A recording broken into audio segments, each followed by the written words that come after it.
Today we are going to learn something very interesting. Now, in this sentence, what do we see? She sells seashells by the seashore.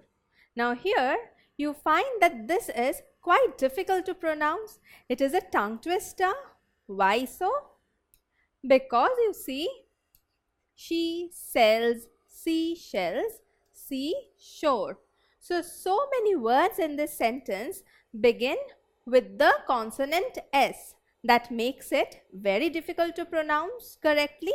Now, such arrangement of words in English language has a special name. What is it called? It is called alliteration. Now, let us learn what we mean by alliteration. So, alliteration is the repetition of initial consonant sounds in successive or nearby words. So here the most important thing is repetition of initial consonant sound. So it's no other sounds, but the very first letter of the word has to be of the same consonant. Also, the word should be successive or nearby. So in a sentence where we come across words beginning with the same consonant and are placed nearby or next to each other, then we say that it is showing the characteristic of alliteration. My mother made me a mango milkshake. Now here too you see in this sentence we have most of the words beginning with M. My mother made me mango milkshake. So when we have such an arrangement of words, we say it is an example of alliteration. Now here notice one thing. My mother made me. All these four words are coming one after the other, but in between we have the article a and then we have mango and milkshake. So barring this article, all the words begin with M. So in a sentence like this, where you have all the words beginning with the same consonant, such as M in this case, we say that this is showing alliteration. Freddy's father fried French fries for the family. So here you can see the governing consonant sound is F. Freddy's father fried French fries for family. So all these words are beginning with F except for the article the. So here too alliteration has been used in this sentence. Now you will see that such use of alliteration is more pronounced in poems. Why? Because they add to the musical effect of the poem and adds a special sound effect. For example, in this poem, all things bright and beautiful, all creatures great and small, all things wise and wonderful, the Lord God made them all. So in these four lines, you notice bright and beautiful. Both these words come close to each other. Although they are not coming one after the other, bright and beautiful begin with the consonant B. Similarly, wise and wonderful. In these two words, we have the letter W with which each of these words begin. So, in this line, bright and beautiful shows alliteration, and in the third line, wise and wonderful shows alliteration. So we have two examples of alliteration in these four lines. So you see when we say bright and beautiful or wise and wonderful, it gives a special sound effect to the lines. Or rough and smooth she trips along and never looks behind and sings a solitary song that whistles in the wind. So here you see smooth she. Both these words are placed one after the other and both of them begin with the consonant S. So we can say that alliteration has been used in this line. Now in the second line we don't have any words beginning with the same consonant. Again in the third line we see sings solitary song. So there are 3 words, all of which begin with the consonant S. So once again, we have the use of alliteration in this line.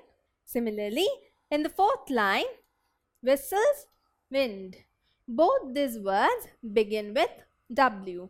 So we can say alliteration has been used in this line as well. Now, note one thing very carefully. Whenever we are searching for words where alliteration has been used, we need to maintain that they should belong to the same line.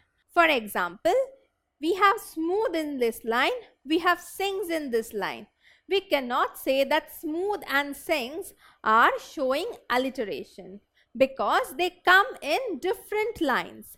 When we have to find out the use of alliteration, we must make sure that such words beginning with the same consonant should be of the same line. Deep into the darkness peering, long I stood there, wondering, fearing, doubting, dreaming dreams no mortal ever dared to dream before. Now this is quite a long line. Now can you identify the use of alliteration in these 2 lines? Well, to begin with, deep, darkness. So you see, deep into the darkness, peering. Within this part only, we have 2 words beginning with D. Now in the remaining line, we do not have any such letters which has been repeated. So we can move on to the next line. Here we have doubting, dreaming, dreams, dead, dream. So many words in the second line also begin with D. Now, when we say which words are actually showing alliteration, we will say that deep and darkness are showing an alliteration because they belong to the same line and they are pretty close to each other. So, we can say that these 2 words are showing us alliteration. Similarly, in the second line, doubting, dreaming, dreams come successively. After that, we have a slight gap, after which we have dead, dream. So in this line we can say doubting, dreaming, dreams, dead, dream. All these words are showing alliteration. So now that we have seen how we use alliteration in a sentence or in poems, let us try to do this exercise. So what is the exercise? Identify the use of alliteration in the following lines. The woods are lovely, dark and deep, but I have promises to keep and miles to go before I sleep, and miles to go before I sleep. Now these 4 are from a very famous poem. Now what we need to do is find out words which are close to each other and beginning with the same consonant. So let us look at the lines. The woods are lovely, dark and deep. So here you can see dark and deep. Both these words are beginning with the consonant D. In the next line, but I have promises to keep and miles to go before I sleep, and miles to go before I sleep. Well, here we have the same line repeated twice, but no such words which come in the same sentence and begin with the same consonant sound. So the only example of alliteration in these 4 lines is dark and deep. So today we have learned about something very important and interesting.